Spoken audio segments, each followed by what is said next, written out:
নমস্কাৰ মোৰ বন্ধু বান্ধৱীসকল, মান্যা কুকিং এণ্ড ইটিং চেনেললৈ সকলোকে স্বাগতম জনাইছোঁ।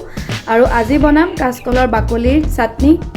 যেহেতু কাচকলৰ বাকলি বহুতেই পেলাই দিয়ে, আজিৰ পৰা আৰু পেলাব নালাগিব চাগে আপোনালোকে ভিডিঅ'টো চোৱাৰ পিছত।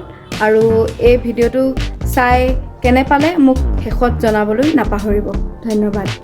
আৰু তাৰ বাবে মই লৈছোঁ এয়া কাচকলৰ বাকলি। এইখিনি মই অকণমান নিমখ দি সিজাই লৈছোঁ, অকণমান সময় সিজাইছোঁ। আৰু মই এইখিনি এতিয়া মিক্সাৰ বাতি এটালৈ লৈ ল'ম। আৰু মই এতিয়া ইয়াত দিম কাচকলৰ বাকলিখিনি,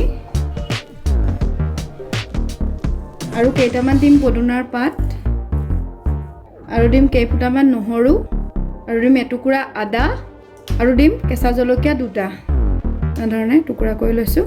আৰু ইয়াত দিম অকণমান নিমখ, আৰু অকণমান দিম নেমু ৰস।